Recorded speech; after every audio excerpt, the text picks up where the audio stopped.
Good afternoon, everybody. It's Jeff Brashears and the Local Agency Systems Support Office here at California Department of Education. Welcome to today's Tuesday at 2.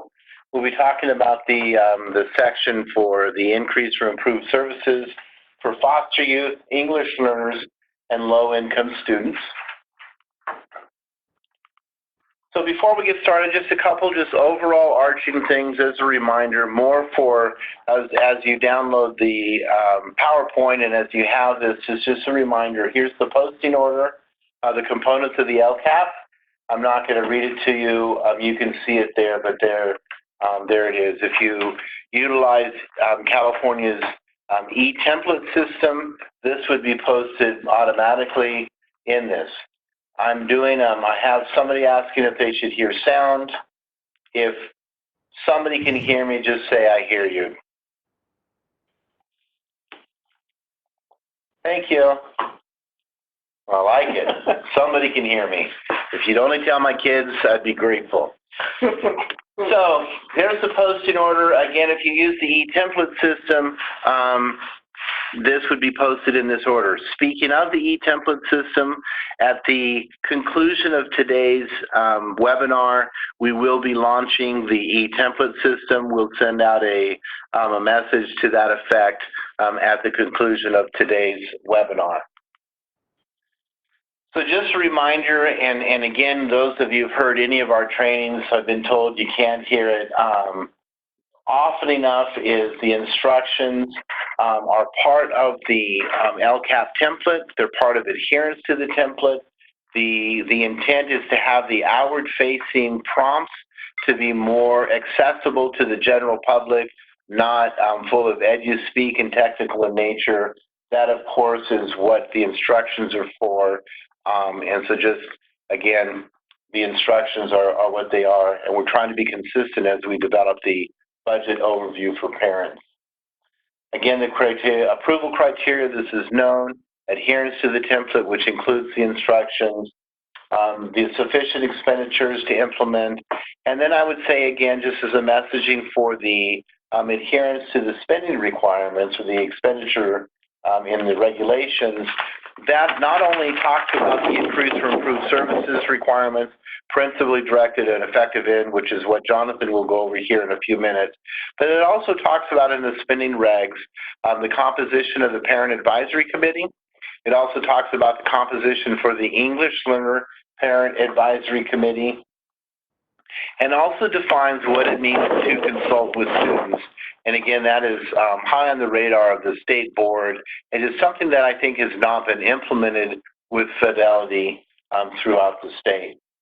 So with that, I'm going to hand this over to Jonathan Fiegel, and he's going to walk us through the section of the increase for improved services for foster youth, English learners, and low-income students.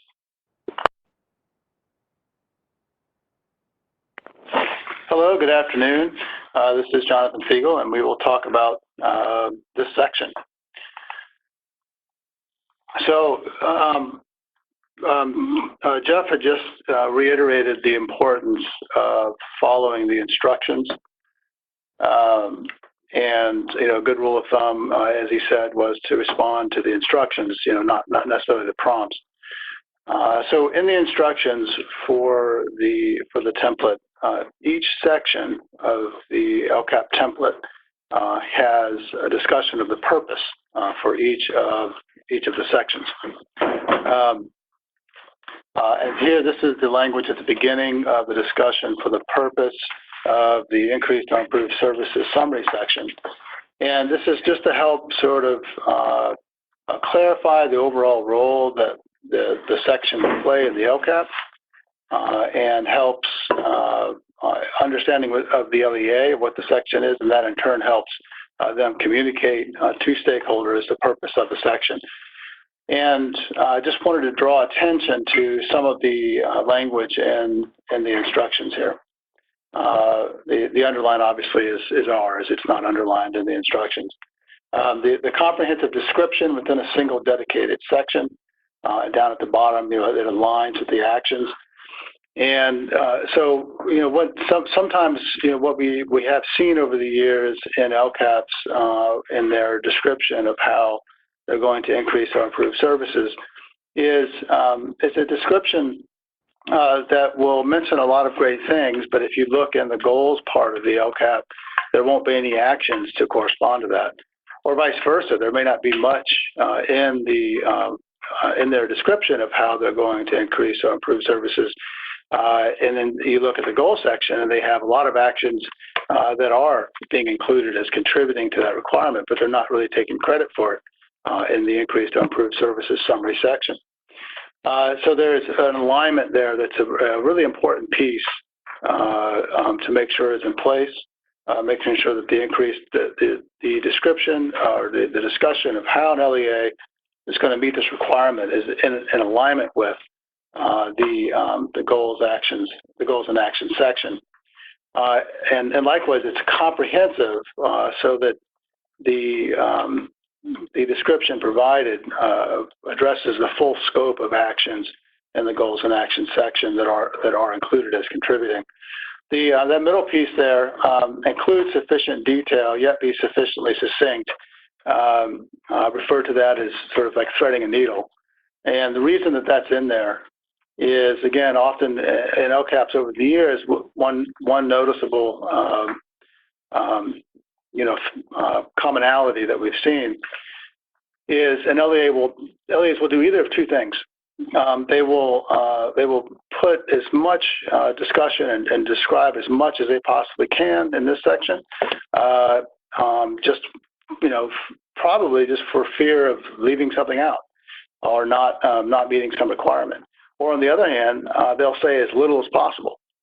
Again, probably out of a concern for saying something that they shouldn't say or shouldn't include. And so just keeping in mind that the LCAP is written for your stakeholders, and the point is to communicate to your stakeholders what's happening. And so the purpose of this section is to communicate to your stakeholders how you plan to provide for an increase or improvement in services to your unduplicated students. So here's the section in the template, what it looks like. You'll recognize it. It looks, it's very similar to how it has looked over the last few years. The wording has changed a little bit, the order, the emphasis of things, but it does essentially request the same information. At the top, you have the percentage to increase improved services, and then next to that is the amount that your LCFF apportionment of unrestricted funds has been increased due to the LEA's enrollment of unduplicated students. And those numbers you can get off your FICMAT calculator from your business office, or if you're a school district, often your county office often will have that information. And then the two required descriptions, and that's where all the work is done here in this section. The first one asks the first prompt on this section, and this is just to kind of break it down a little bit, make it a little bit more consumable. So the first prompt there is request the required justification for wide services or wide actions, and we'll get into what that means in just a second. And the second one is request the LEA to describe how they plan in the ensuing LCAP year, how they plan to meet their requirement to increase or improve services for unduplicated students.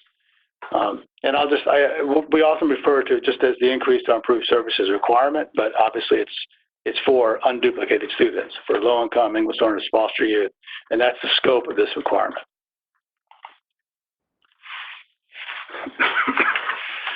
So here we look at, we're looking back at the goals section. Again, this kind of goes back to the alignment issue. So in the goals section now in the new template, there's a column where you indicate, you can see the red line there, where you indicate whether or not the action is contributing to this requirement to increase or improve services. And you can put a Y or a yes for if it does, or an N or no for if it doesn't. And again, if you look through your goals and look through the actions in your goals and action section, for all of the actions, Now, where there is a Y or a yes in this column, that's the set of actions that are addressed in the Increase or Improved Services Summary section of the LCAP.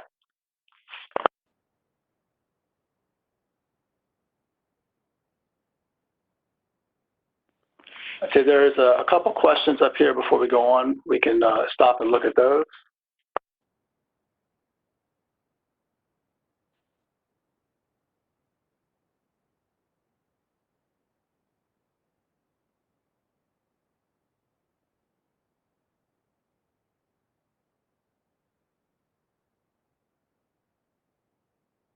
Okay, so there's a question. I'm going to go back a slide or two. And there was a question about what goes in the top left box there, the percentage to increase or improve services, and what percentage is being entered into that box. So if you're familiar with the FCMAT calculator, that's probably one of your best sources. It's an Excel spreadsheet essentially developed by FCMAT to help LEAs calculate their LCAP funding, which would also include a percentage here as well as the amount that goes into the box next to that. Your business office, someone at your LEA should have that information. And if not, reach out to your authorizer if you're a charter school, or to the county office of education if you're a school district.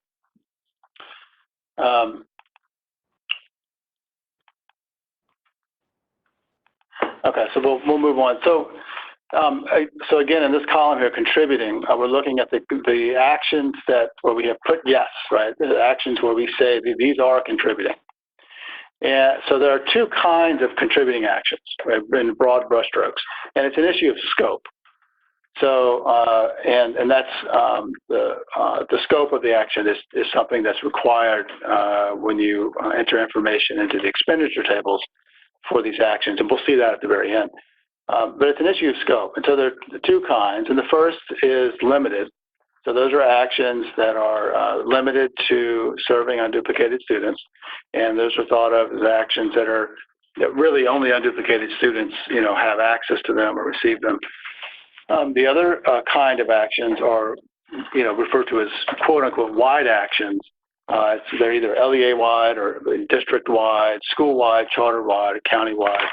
And the wide there means that it upgrades the entire educational program of the LEA or the district or the school. And county-wide there refers to the schools and programs operated by the county office of education. So those are the two kinds of actions, and this distinction is important because there are different requirements that attach to them based on what their scope is. So the requirement for actions in the first prompt in the new template for the Increased or Improved Services Summary section, which we looked at just a minute ago, that prompt is asking for the required justification for wide actions. And so what is that justification? What is, how do we provide a justification for those wide actions? And just a little bit of background. So for the limited actions, for actions that serve, really only unduplicated students, the LEAs are not required to provide this justification. Right? It's for actions that are done that upgrade the entire educational program of the school or the LEA, the district. And the underlying question there that's being asked is, how do you think that this action that's being done sort of, school-wide or district-wide that will essentially serve all students, right, and provide for services for all students, how is it that you think that this action of service, provided on that wide basis, is going to provide for an increase or improvement for unduplicated students, over and above, right, as compared to what all the other students would get? And so that's sort of the underlying question. And in regulations, when the LCAP first came out and all this was new, what regulations told us was here. This is what you see on the slide. It's the California Code of Regulations. And it just says, and I know it's bad form to read off the slides and presentations, but I will do that on a few of these slides. just because the language is really important. So here the regulations told us, and still tell us, describe in the LCAP how such services are principally directed towards and are effective in meeting the LEA's goals for its unduplicated pupils in the state and any local priority areas as applicable. And so at the beginning, right, that's all we had. That's all we knew. And we saw it as basically a two-pronged requirement.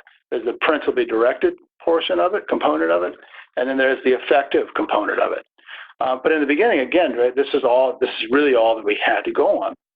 And so the quality of the required justifications in LCAPs there was a lot of variability, right, in the quality of that. And as a result, there were some complaints, administrative complaints, filed under the Uniform Complaint Procedures and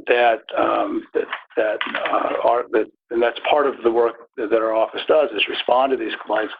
And it's allowed us to put out additional supporting guidance to help LEAs, to clarify what the requirements are, and to help LEAs better understand what the requirements of the LCAP are. And so one of the earlier reports that was put out provided some additional guidance on what it means to address, I'm just going to go back a slide here, what it means to address that first underlined part, the principally directed. So again, it's two different things.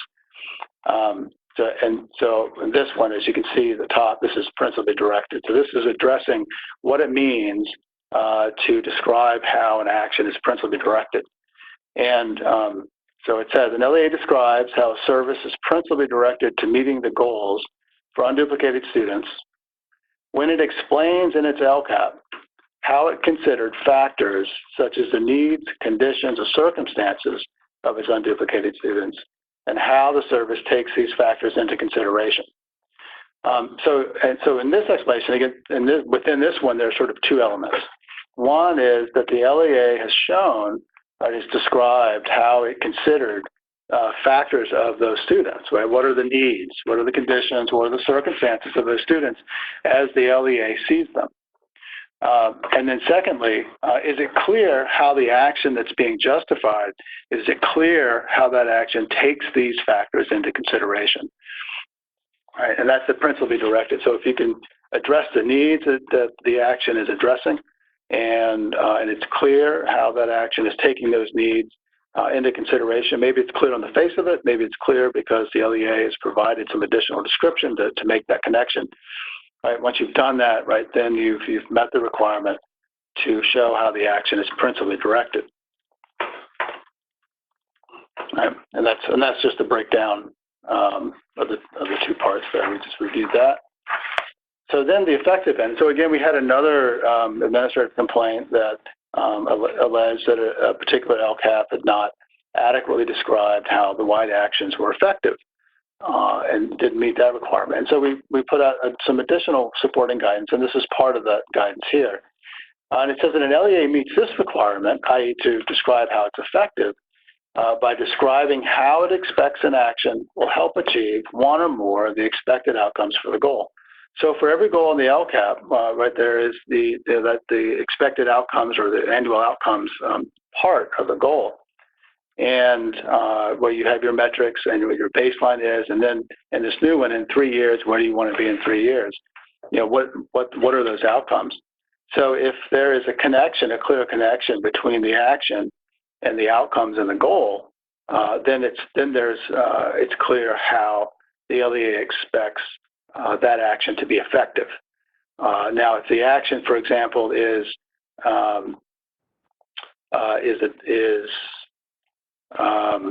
to provide additional transportation services, but the metrics have all to do with parent engagement. Not that there isn't a connection there, but it's not clear on the face of it, and so the LEA would need to kind of fill in the blanks to make that connection, especially given that kind of connection can be so different and would vary from one LEA to the next.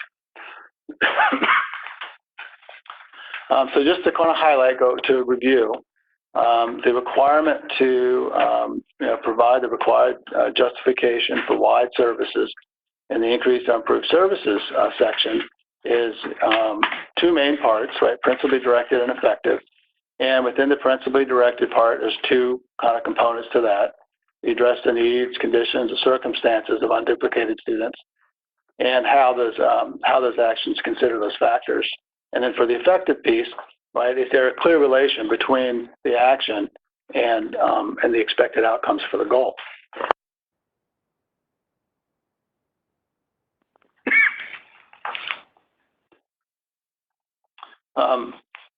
And so, again, kind of reviewing, right, those are the three components of it. Interestingly, there's a book. It's called Learning to Improve, and the book's been very influential in how the model of differentiated assistance and the statewide system of support has been implemented in California. It says that the improvement science essentially, comes down to three questions, asking three questions. And those are the three questions from the book, and there's the page number. And the first one is, what specifically are we trying to accomplish?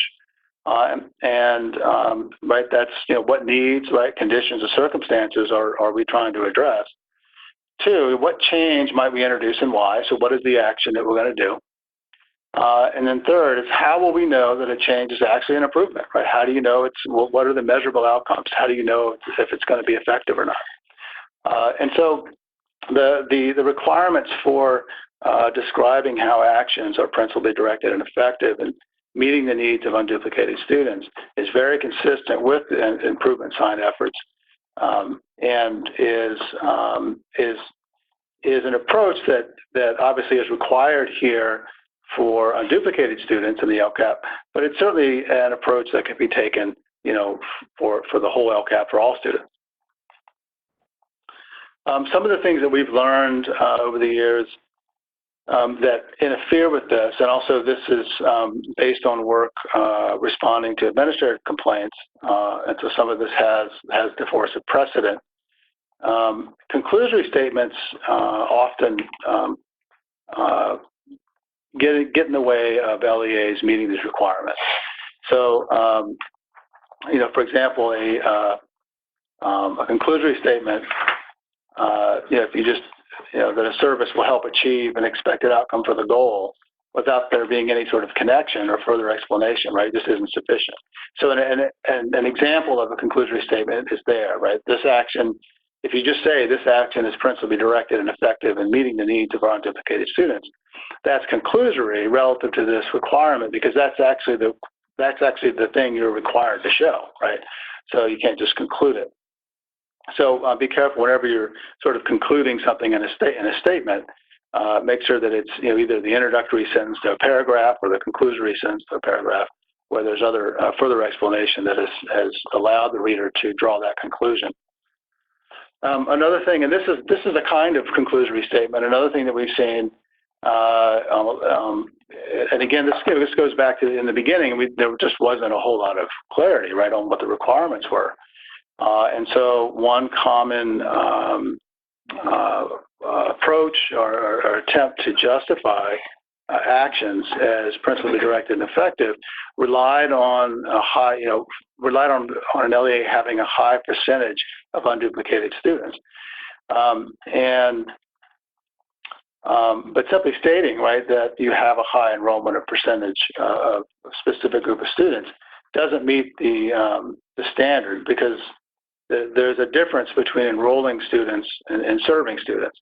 So just because you have 95%, 100% even unduplicated students, all that says is that you've enrolled them, right? That doesn't say that you've actually considered their needs and met their needs.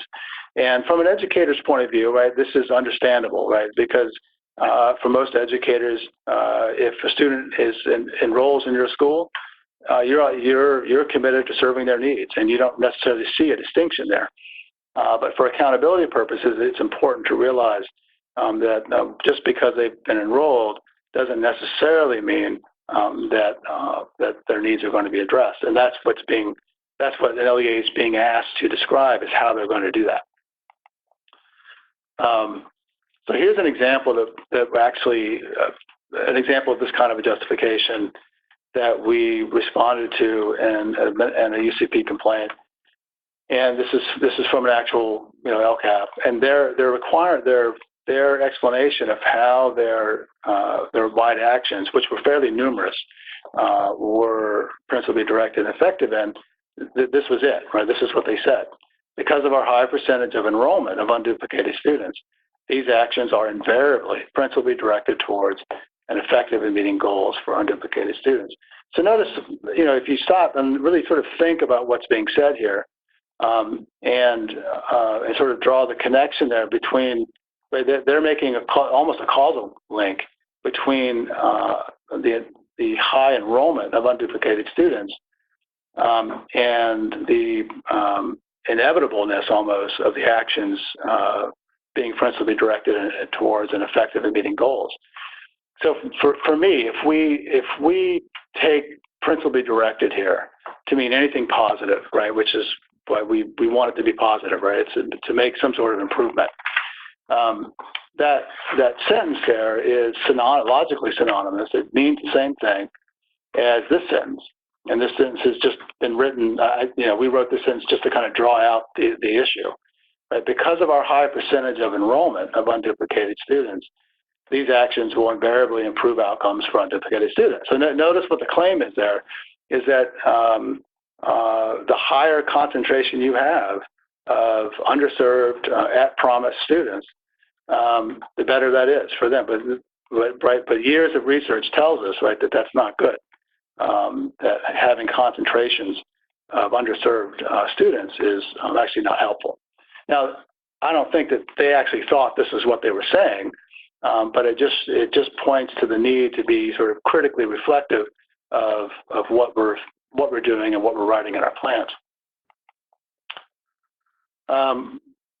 Keeping in mind the increased improved services requirement, generally speaking, and up until now, has been a prospective requirement. It's something you're in the LCAP, you're required to describe how you plan, right, to increase and improve services in the ensuing LCAP year. There hasn't been any explicit requirement to come back and then review whether or not you actually met it or not. And that's generally how things will remain. However, there is for this year, as we transition from the 2017-2020 LCAP template to the 2020-2023 new 3-year LCAP template, there's a requirement to look at those actions in your 17-20 or 19-20, really, the LCAP, your current year LCAP, that are provided on a wide basis and are being included as contributing to meeting the increased or improved services requirement, and making some sort of evidentially based determination of whether or not they're effective, and looking at the implementation of it in order to carry them forward. So here's a little, I'm not the best at PowerPoint graphics, but I kind of drew this up hoping that it would sort of just help model the logic here behind the requirement. So essentially, if we look on the left there, that's our 2019-20 LCAP, and we have those 3 actions. And then in the 2021 LCAP, the question is, and these are all wide actions, as it says up there at the top. These are wide actions that are included as contributing towards meeting the increased and improved services requirement. And so per the instructions, we have to look at the data or look at the implementation and make some determination as to the effectiveness of action 1, 2, and 3 in the 2019-20 LCAP, and use that as to help us determine whether we should carry them forward. So, So for action 1, right, we ask the question, was it effective? We look at the data and the implementation and the evidence that we have, and we decide, yes, it is, right? So we'll carry that one forward. Action 2, was it effective, right? We make the same determination. We look at the data, we look at the evidence, and we determine, no, it was not effective, but we're going to make some changes, right? And we'll keep that one, but after we make some changes. And then action 3, we looked, we made the determination based on data and the implementation, the evidence that we have, and we determined, no, it doesn't work, and we're going to remove it, right? We'll take it out. Right, so that's kind of, in really broad brushstrokes, in a very sort of cartoonish way, how that requirement, would be implemented. So we're about to look at some examples of what sufficient descriptions of how services are principally directed and effective. And here's a couple examples we're going to go through and look at a fairly detailed level. But before we do that, we're going to stop. I'm going to put you on mute, and we're going to look at some of the questions that we have, see if there's any questions that we should answer before moving on.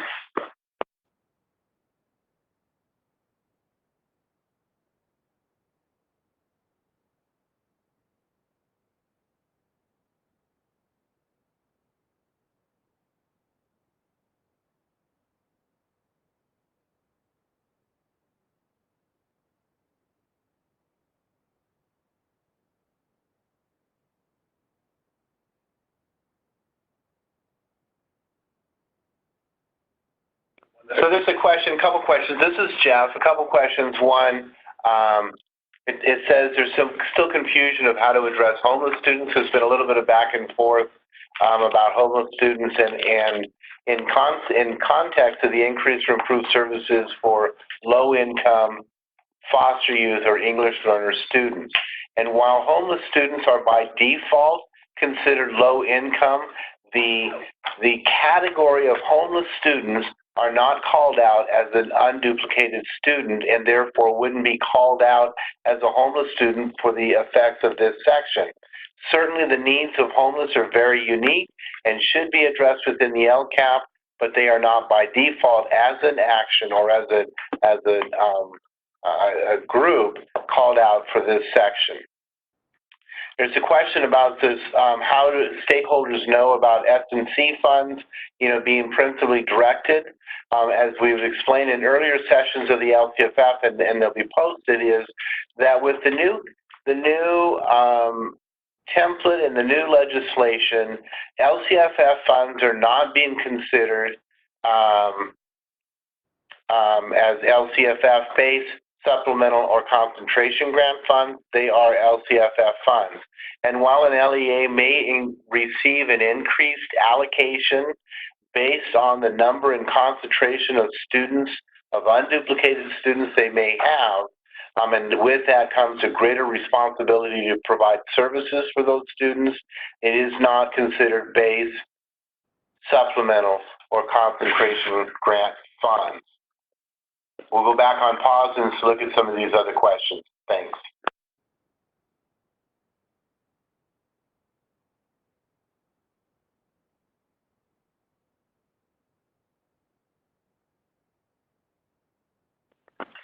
This is Jonathan again. There's a question. It asks about whether or not the discussion to this point has focused on responses to prompt 1 or to both. So that's a good question, and thank you for asking that question. This question has, so far we've looked at the requirement to provide the required justification for wide actions, and the new template, that is the first prompt.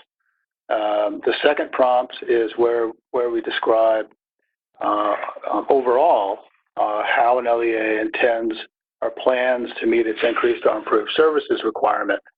And that includes some sort of description that includes in its scope both the limited actions and the LCAP as well as the wide actions. So remember earlier we looked at the two different kinds of contributing actions differentiated by scope.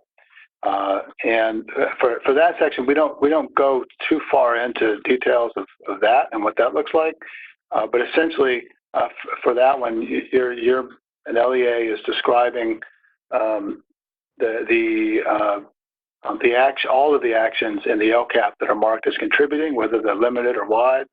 And as long as all those actions are included somehow in the scope of that description, and there's a reasonable basis for how those actions are going to provide more for unduplicated students as compared to what all students get, those are the essential sort of pieces that we're looking for there.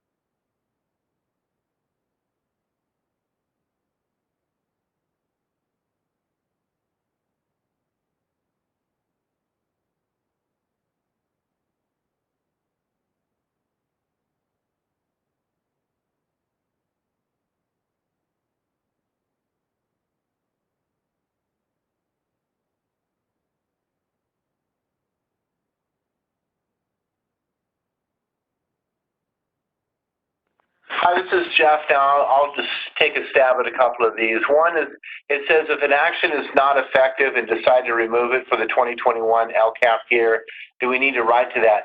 Technically, you do not, because the whole intent of segregating the two templates, the 17 to 20 and the 20 to 23, is to really look at what you're doing and write new goals and actions. And so if you decide not to carry on something from the 1720 template into the 2023 template, you don't have to address it that way. Certainly the last prompt in the 1920 annual update section, the last prompt says, how was your review of the actions, the effectiveness of the actions and services, how did it influence the new LCAP? You can address it there, but certainly you don't have to account action by action what hasn't been carried over from the 2017-2020 LCAP into the new LCAP year.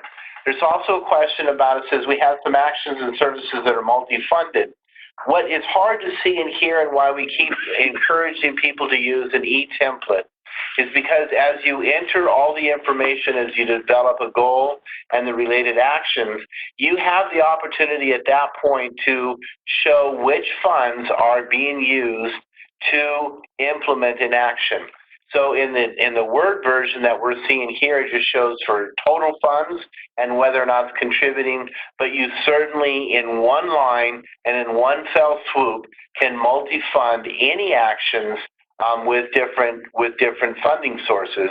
Again, it says supplemental grant funds in Title I, they're LCFF funds and Title I, and you have that ability to show the split funding within one action for any of the actions within the LCAP. One more question, then we'll look, and then we'll move on. Is this being recorded? No, but we certainly will post the PowerPoint as soon as we can get it cleared and into staging and posted.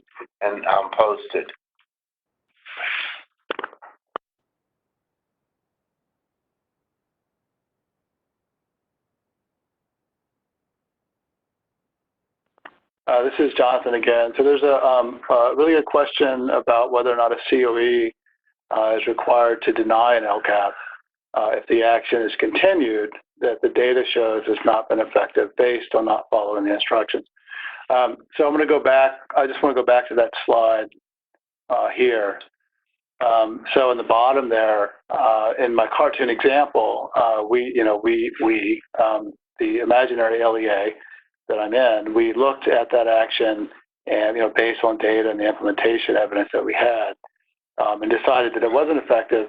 And we also decided that we weren't going to make any changes to it. So at that point, there's not a whole lot of reason to continue it. But the requirement, as stated in the instructions, is as such, right? So for any such actions, i.e. any of the wide actions, continued into this next LCAP, into this next three-year LCAP that was in the 1920 LCAP. The LEA must determine whether or not the action was effective as expected, and this determination must reflect evidence of outcome data or actual implementation to date. So that's the requirement.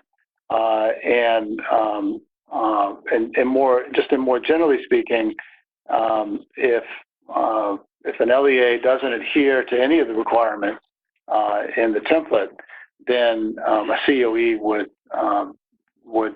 should not approve, right, the LCAP, because the instructions are following the instructions is a big part of the first approval criteria for the LCAP.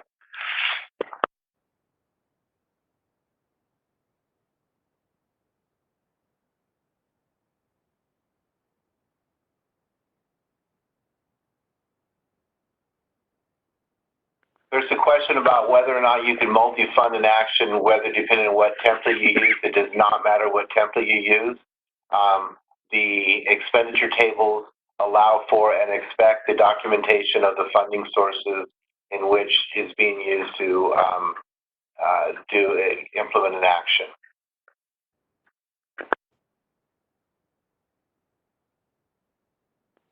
So there's some questions here in general, a theme about the effectiveness of an action going from 1720 to the 2023.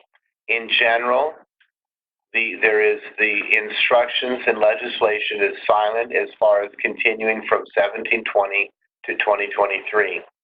The slide that's showing here talks about those wide actions if you want to continue it and the expectation to continue that. The whole hope of segregating the 17 to 20 LCAP to the 20 to 23 LCAP is to stop, look at what program is doing, look at student results, look at and develop a needs assessment, and then write goals and actions to meet the needs of your students as you stand now and where you would hope to be 3 years from now.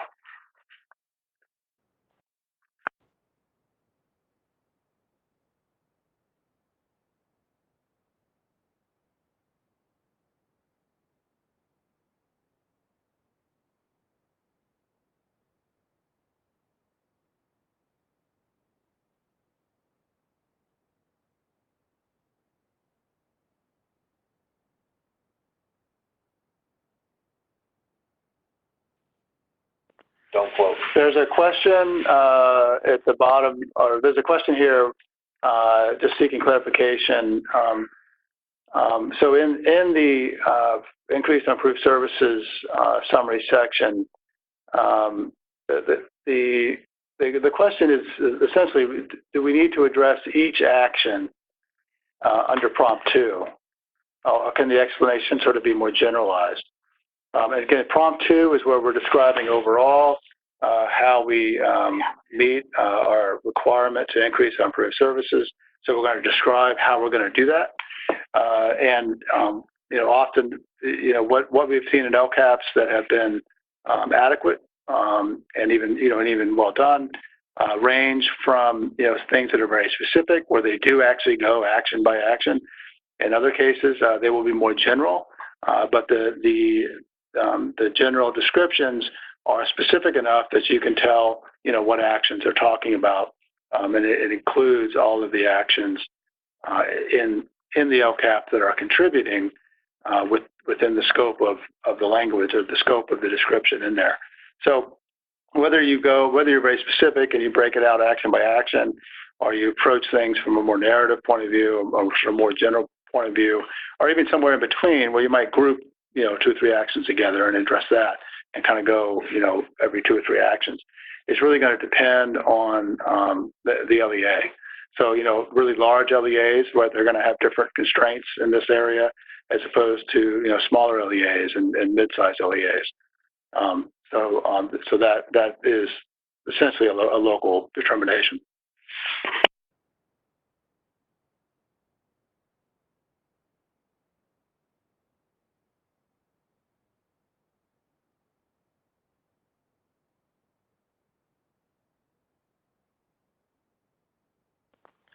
So there's a question here about the carry forward of wide actions and based on their effectiveness. So again, just to reiterate, the only requirement is that the LEA assesses the effectiveness of it and takes that into consideration as to whether or not they're going to continue it. And so even if they determine that it has not been effective, that doesn't necessarily in itself require the LEA to take it out. But it does sort of put the burden on them to then sort of think about, well, why would we want to keep it? And it may be that that the plan was that it would not be effective for 2 or 3 years, and so they're just waiting for it, to be effective as planned in 3 years, and it hasn't been 3 years, for that particular action, or there's been some tweaks to the action. We're going to change it, that kind of thing.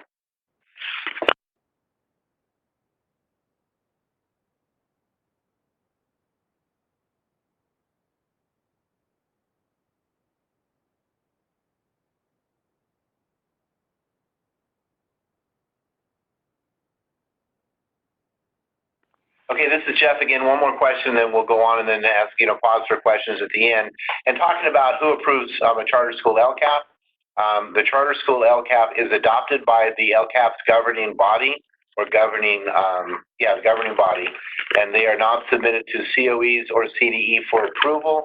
Certainly, and I'm not a charter school expert, but those LCAPs, I believe, are submitted to their authorizer as part of their reporting requirements, but those even then are not submitted for approval. They are just part of their reporting requirements. Charter school LCAPs are adopted by their local, or their governing body. Okay, I'll give it to Jonathan, and we can move forward from here.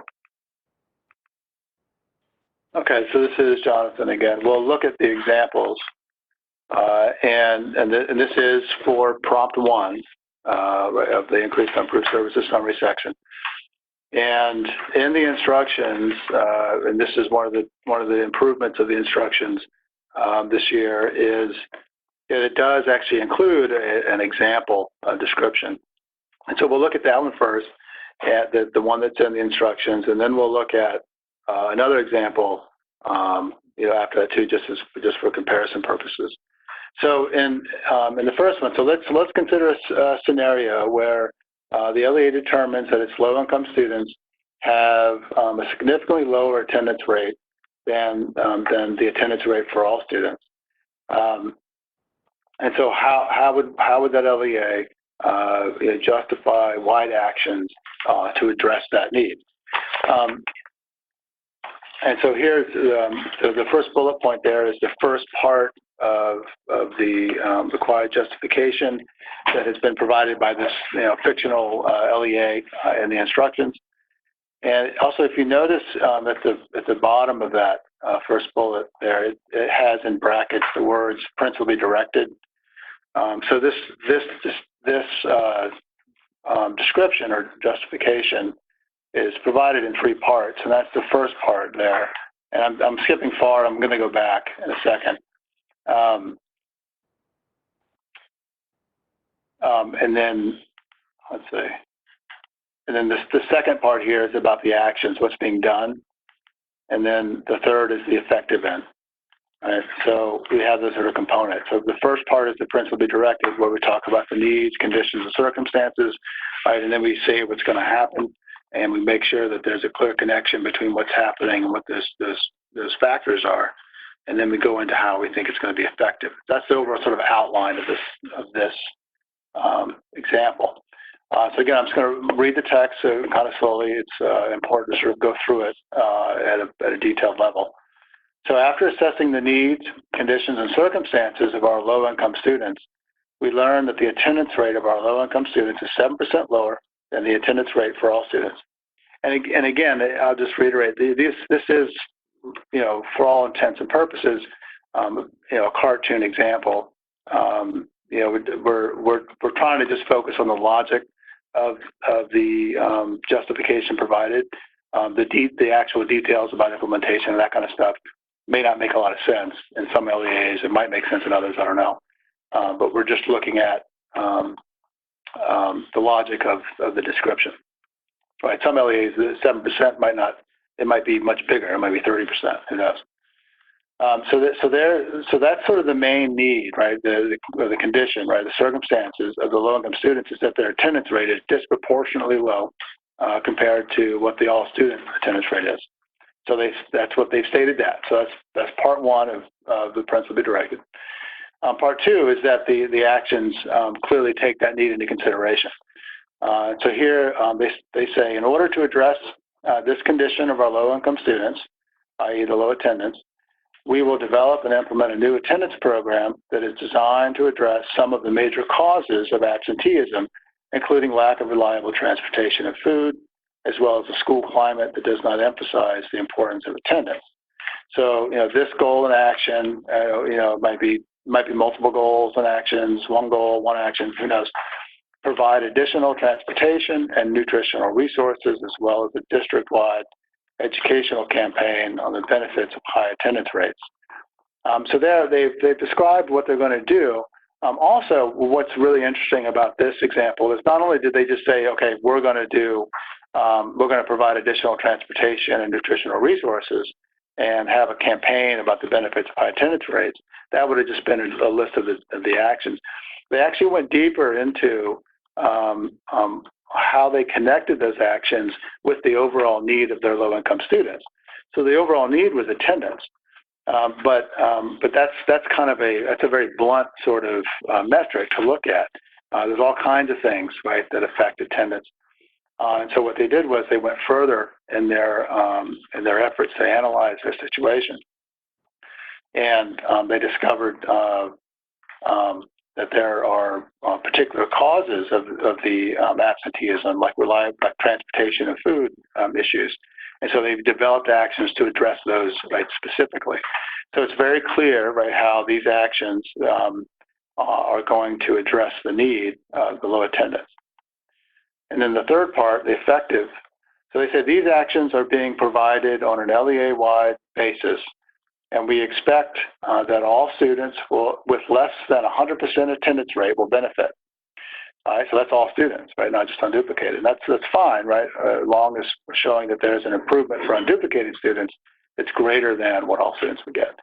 However, because of the significantly lower attendance rate of low-income students, and because the actions meet needs most associated with the chronic stresses and experiences of a socioeconomically disadvantaged status, we expect that the attendance rate for our low-income students will increase significantly more than the average attendance rate of all other students. Right? So that's the description of the effective piece. And if we looked up at the goals, in the goals and action section of the LCAP, we would see in the outcomes section, we would see things like expected outcomes for attendance rates, and other metrics that would be associated with this. So that's the first example. The second example here, it's based on it's more of an academic achievement example.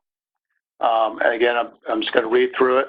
So a review of English learners' CASP scores and scores on end-of-year summative reading tests indicates a performance gap in reading comprehension between English learners and all students. So there we have our first component, right, of the required justification, the stated need or condition, circumstance of our unduplicated students, in this case, English learners. Teachers have also reported that many of their English learner students do not have access to quality reading materials outside of school. Right, so that we've further sort of expounded on the factors involved here that are going to be addressed. In consideration of this performance gap and the reported circumstances of English learner students, we decided to offer an after-school reading club and to pilot the Book in a Bag program to increase quality reading opportunities available to English learners. The Book in the Bag program is it's where books go home every night from school, and then they come back and they get a new one, based on a sequence of reading. And so there they've described one of the actions, what they're going to do. These actions are available to all students, right, in order to promote an integrated program.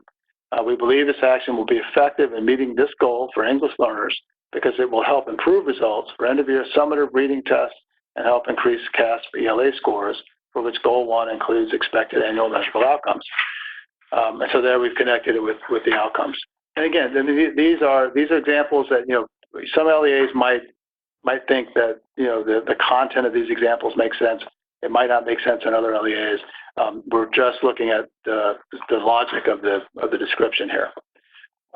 Now, again, both the examples that we've shown so far have been in narrative format, but this example here we also put into a table format, right? There's no reason it can't be here, right? The requirement is that you provide all of those, particular bits of information, but how you do it doesn't have to be in a big paragraph.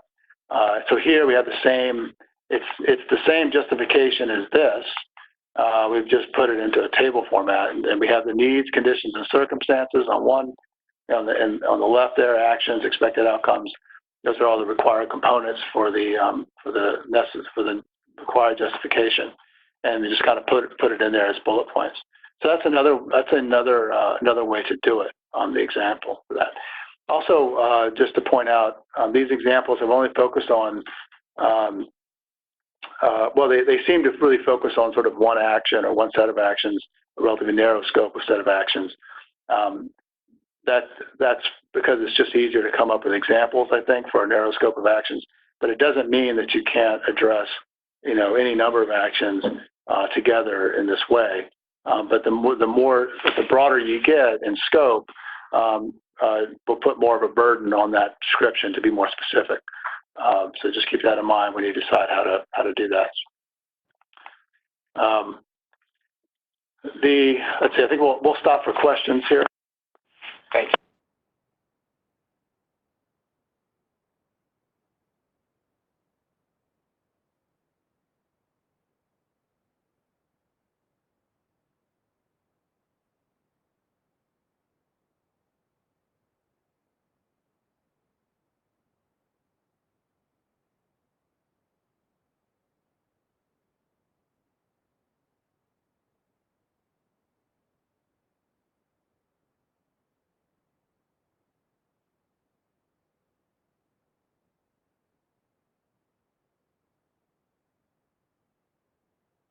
Okay, so there's a question. I hope I have the right slide. If I don't, just type in there that I'm on the wrong slide. But the question here is about instructions 3 of 3. Please explain why this is not considered a conclusory statement. So, let's go through it. So this is, these actions are being provided on an LEA-wide basis. We expect that all students with less than 100% attendance will benefit. Well, frankly, that opening sentence, that is fairly conclusory, right? But that's okay because it's an introductory sort of sentence, a paragraph that has more information.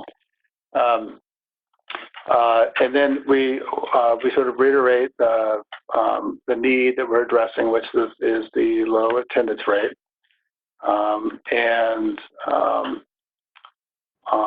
and how we expect it to meet the chronic stresses, right, of experiences of socioeconomically disadvantaged status, and we're connecting it to the specific outcomes, which is the attendance rate. Now, this is conclusory in the sense that we are looking forward, right? This is perspective, and we're drawing a conclusion here that we've identified certain needs of the students, and we've developed actions that are going to do this, and we think that it's going to make this improvement, according to these metrics. And so it's definitely sort of looking forward as a plan, and there's definitely a conclusion here that we hope to be successful. But the statements that we don't want to be conclusory on, or the statement, we don't want to just come out and say, well, this action is principally directed and effective in, or this action will meet the needs of our students, without saying what those needs are, right? So whether or not something is conclusory is kind of relative in nature, and it's relative in this case to what the requirement is. And so you don't want to just state that you've met the requirement. You want to provide some additional information about that. I hope that helped.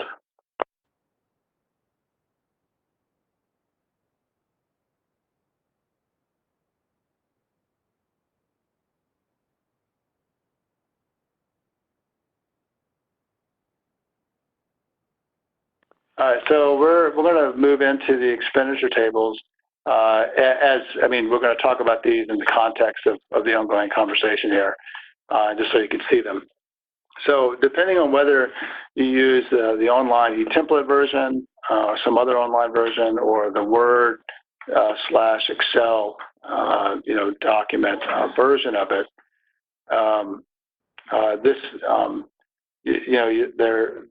this is the information that you'll be prompted to enter for each of the actions.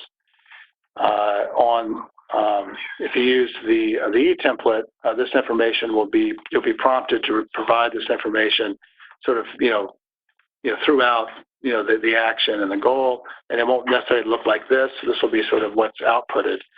The Excel spreadsheet, you'll get this data entry table like this, and then you'll actually just put in the information here.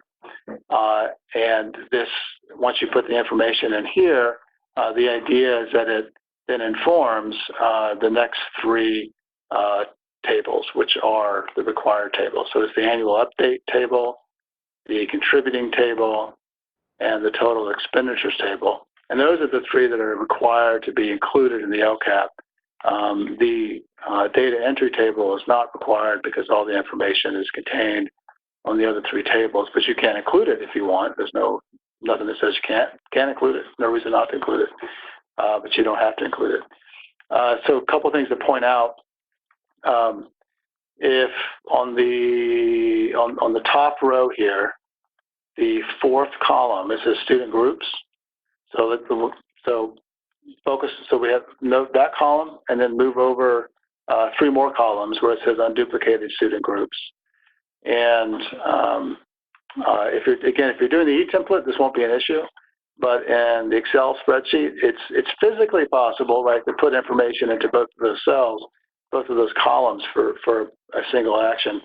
But if the action is contributing, then the student group column, you would leave that blank, and because the student groups that are being addressed would be notified or noted in the unduplicated student group column, and vice versa.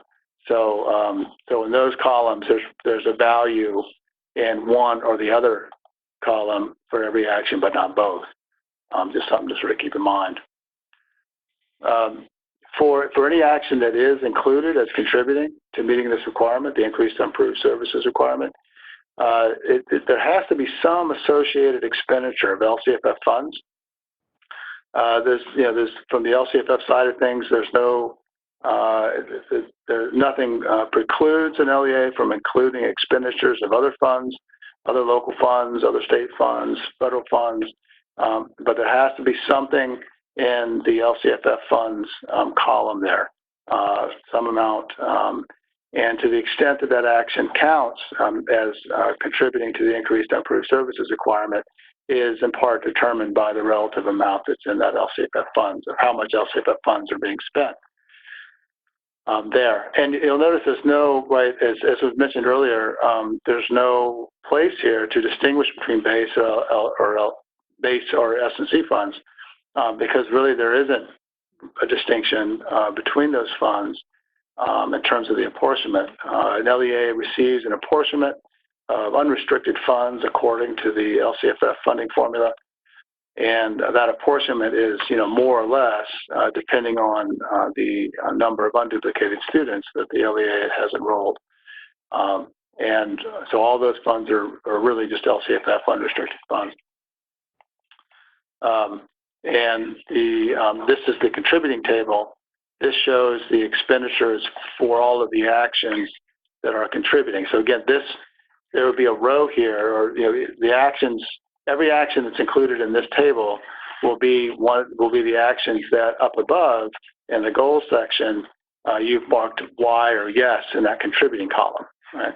And so here a snapshot kind of shows us what those actions are and the expenditures and that kind of thing. And so one sort of good practice would be to check that this table kind of matches up with the description in the increased improved services summary section. You want to make sure that you've addressed to some extent all of the actions in this contributing table in that increased improved services summary section. And let's see, I think we'll pause. That's basically it for the slides, but we're not going anywhere just yet. We're going to pause again and look at some questions and provide some answers.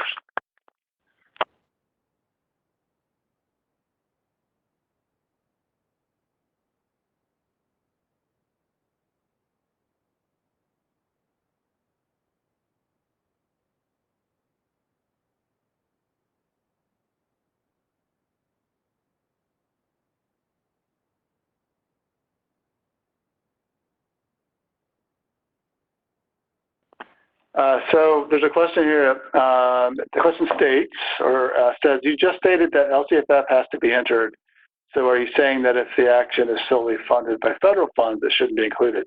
So yes, it should not be included. So if there's an action that is funded only by federal funds, then it should not be included. Even if it has local funds and federal funds, there has to be some amount of LCFF funds for it to be included as contributing to meeting the increased or improved services requirement. So this is Jeff, and there's a question about the expenditure table flow. and the actions or services. And the flow, if you're using the e-template, the flow is really self-evident and will ask you, it's almost like TurboTax, right? You fill out all the information in a logical form, and then poof, if you will, it goes into the correct part of the template itself. If you're using the Word Excel version of the template, there will be some copying and pasting and some duplication of effort because the Word and Excel versions are not programmed to talk to each other, and they don't. But if you're using the e-template, the flow of action is the goal, the needs, the action, funds associated, and the other relevant questions that must be answered, and the flow flows appropriately. Sorry.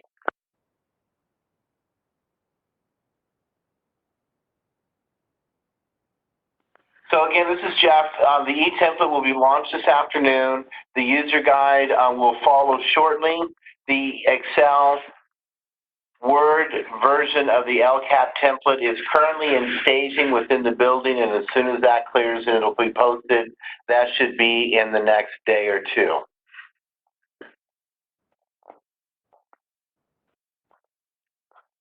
There's a question about the personal expense percentage.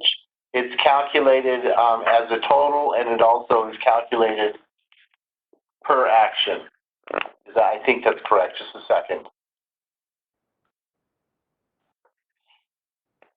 It is calculated. You can see here it is calculated per action.